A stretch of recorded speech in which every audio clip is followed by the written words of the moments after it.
Келешекте актриса болгум келет. Мага Кыргызстандагы актрисалардан Гүлжан Атахонова жагат. Ой, Азамат. Мен мага бизнесмен болгум келет. Азамат, Мадина. Кичине чоңойдо психолог болгум келет. Мен чоңойдо повар болгум келет. Ой, Азамат, даңгы тамактар жасайт экенсиң да,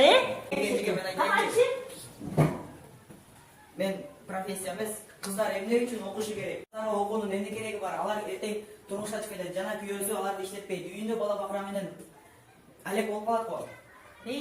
Курманбектин ою бул, ада же баары кошуласыңар койгу. Жок, кыздар билим алганга укуктуу. Келечекте мыкты эне болуш үчүн сөзсүз эмне кылыш керек? Мыкты билим алыш керек. Билимдүү эне, билимдүү балдар кыздарды эмне кылат? Тарбиялап чыгат. Ошол себептен биздин кыздар сөзсүз эмне кылыш керек экен? Билим алыш керек экен.